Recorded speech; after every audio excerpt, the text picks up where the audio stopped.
as the New York Jets begin their most anticipated season in forever. If I could say one thing to the team, this is what I would say.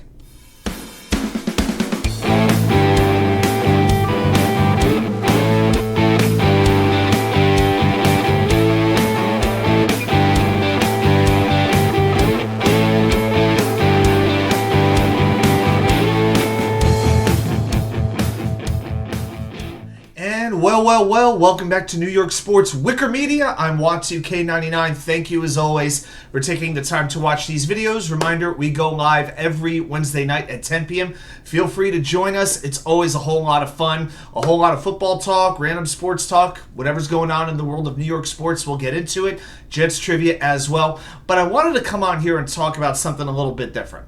A lot of times when I'm talking, I'm breaking down some numbers, some statistics, things like that. I didn't want to do that today. I just wanted to come on and talk about where I am right now as a New York Jets fan, and this is basically the message I would send to the New York Jets.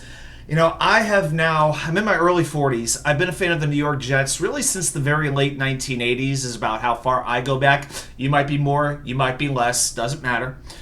But I just think about what I and so many, I dare say millions of people have dealt with rooting for this franchise. The highs, the lows, and the lower than lows, if such a thing exists.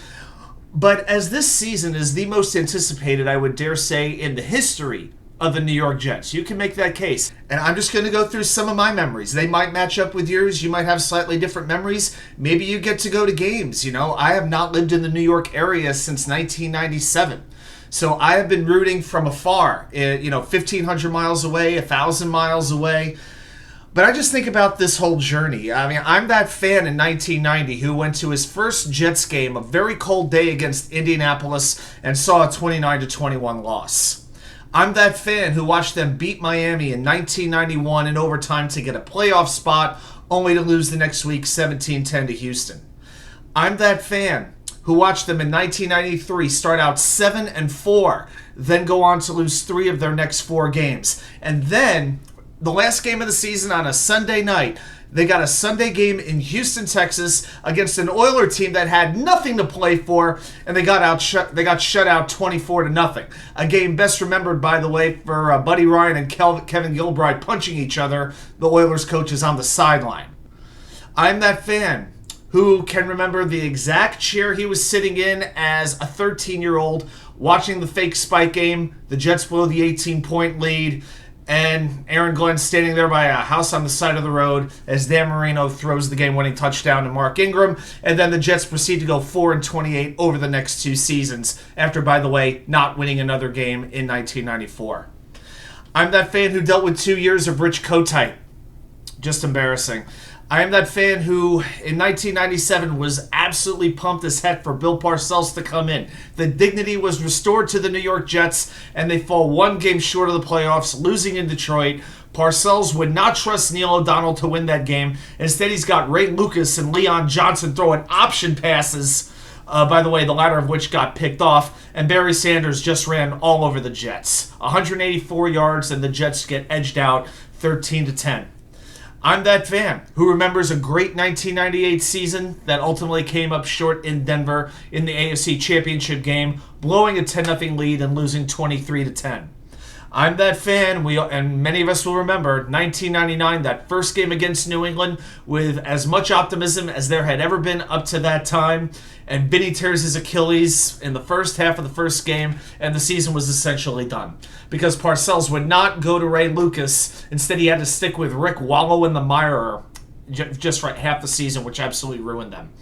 I'm that fan who in 2000 watched the Monday Night Miracle. The Jets were 6-1 at that time after that historic comeback against Miami.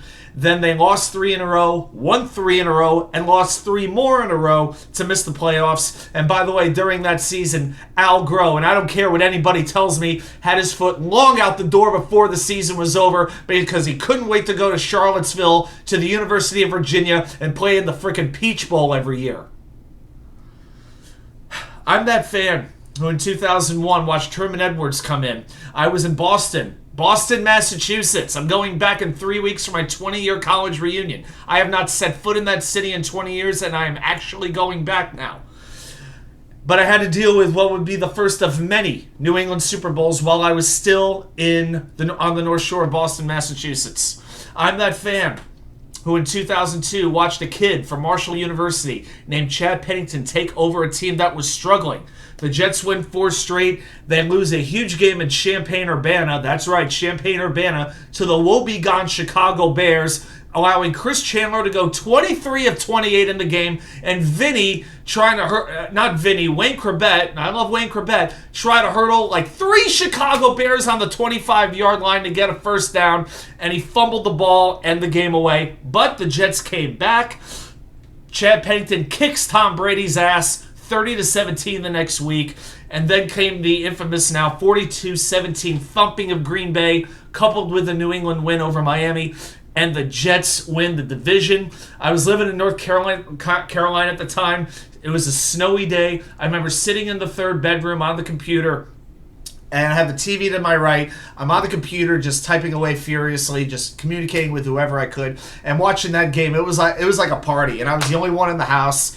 But man, oh man, what a great day that was. And that to this day is the last division championship the Jets have won 21 years ago. And then the 41-0 beating of Indianapolis, a game that was over in the first quarter before a very disappointing 30-20 loss against the Oakland Raiders. I'm that fan in 2003. Terry Bradway, the general manager, right after that 2002 season, let 4 Jets go to the Washington Redskins. They became the Jetskins. Lavernius Coles, Randy Thomas, Chad Morton, and John Hall. They were all gone. Then Chad breaks his wrist in the preseason, misses half the year. The Jets finish in last place. I'm that fan who in 2004 watched the Jets start out 5-0. Ultimately finished, and then they were 9-3 at another point. Then they lose 3 of their last 4 games. They do win a great overtime game over the Chargers, a big upset before the now infamous Dougbrien disaster where Herman Edwards decided it was best to be as conservative as possible because Dougbrien is like the 2nd best kicker in NFL history behind Justin Tucker. And let's have Dougbrien kick a field goal towards the open end of, at the time, Heinz Field, where nobody ever makes those kicks. People get on Dougbrien, and deservedly so, but Herman did a lot to lose that game. I'm that fan who in 2006 saw the tease of Eric Mangini. 3 straight wins to close the season. The appearance on The Sopranos. They get thumped in the wild card round by New England. And then in 2008, I'm that fan who, after the Tennessee game, the Jets are 8-3. You know, Brett Favre has replaced Chad Pennington. He gets hurt. The Jets have 7 Pro Bowlers on that team. 7! I don't know if the Jets have had 7 Pro Bowlers combined in the last 10 years. I don't know. It's close, right? But they lose 4 of their last 5 games, and the one win was against the Bills was an absolute gift from Bills coach at the time, Doug Giron. Mangini had one of the worst coached games I've ever seen in any sport against the Seattle Seahawks, not barely setting a single blitz against a Seattle offense that was missing all 5 of their starters. He made horrible decisions on when to kick a field goal, when to not kick a field goal. Timeout management was atrocious, and the Jets lose the game. 4th down calls were anemic in that game too. And then the next week, Chad comes back, and the Dolphins win the division in Giant Stadium. I'm that fan in 2009. Saw the arrival of Rex Ryan as head coach, getting to an AFC title game, which I never, ever expected, shutting out Cincinnati in the last game of the season on a freezing cold night in New Jersey, then on to the playoffs, knocking off Cincinnati on the road, beating the San Diego Chargers on the road, which was an amazing victory against a really, really good team. And there I was the next week in Lucas Oil Stadium for the AFC Championship game. I drove 4 hours, not factoring in the time change, to go see the Jets play that game. And I remember the parking lot tailgate going on. It was an unseasonably warm day. It was about 50, 55 degrees, in January in Indiana. And we were having parties. I mean, we're drinking like nobody's business. We were having the time of our lives. A couple of Indianapolis' finest officers tased a couple of Jets fans, but we won't get into that. I was not one, in case you're wondering. And we go into the stadium. Jets take an early lead. The Brad Smith wide receiver option pass to Braylon Edwards, which was an absolute missile. And then with the Jets up, I believe it was 17-6 at the time, Peyton Manning throws a touchdown pass to Austin Collie. Late in the first half, the lead is now 17-13, and I got to tell you, at halftime, I had a sick feeling the Jets were going to lose. And they never really recovered in the second half. I'm that fan in 2010 who was excited about Hard Knocks, the Jets being on Hard Knocks. You had the contract of the drama of the contract with Darrelle Revis. You had a 5-game win streak, then you had a 4-game win streak. So then I worked my way back into Lucas Oil Stadium. My redemption. This time it's the wild card round.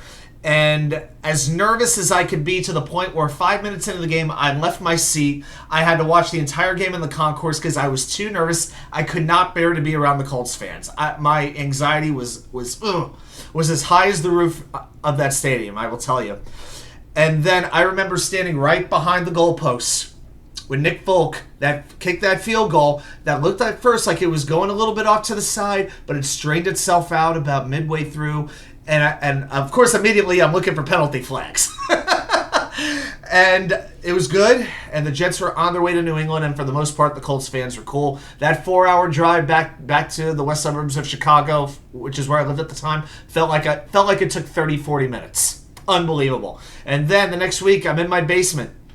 New England. Enough said. We lost 45-3 earlier that season against them, and this game meant everything. Little did we know at the time. And the Jets come in. They beat New England, beat them relatively convincingly. It was a close game, but the Jets absolutely outplayed them in that game. I don't think in my life I have ever been that happy as a New York Jets fan. I don't think there's ever been a moment in the 34, 35 years now that I've been that happy than when the Jets defeated the New England Patriots in the freaking AFC playoffs.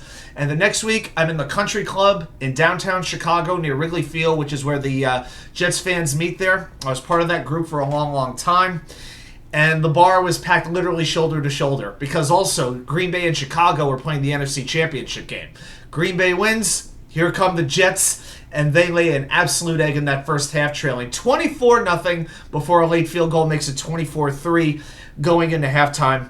And if the defense, I still say the Jets came back in that game, but if the defense could have made that third down stop against Roethlisberger and they could have gotten Mark Sanchez the football, there's a very good chance the Jets would have gone to the Super Bowl. And who knows what would have happened playing Aaron Rodgers?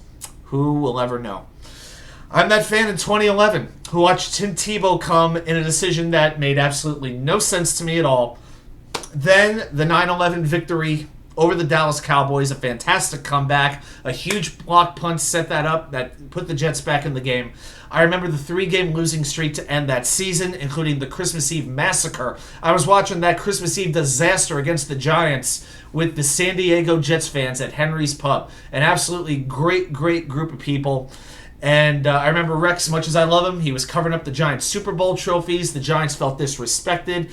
And I could still see Victor frickin' Cruz still running down the sideline after Kyle Wilson and Eric Smith missed those tackles. And let's be honest, the Jets to this day have never, ever recovered from that loss.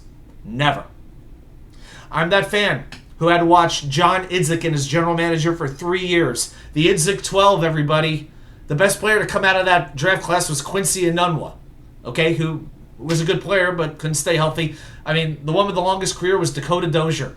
What an absolute disaster. He had to make other picks too, like D. Milliner, Calvin Pryor, Jay Samaro, Geno Smith, who was not developed well. It took him about 10 years to finally turn it around. But I'm that fan in 2015 too, who after watching 3 non-playoff seasons, Rex Ryan gets fired.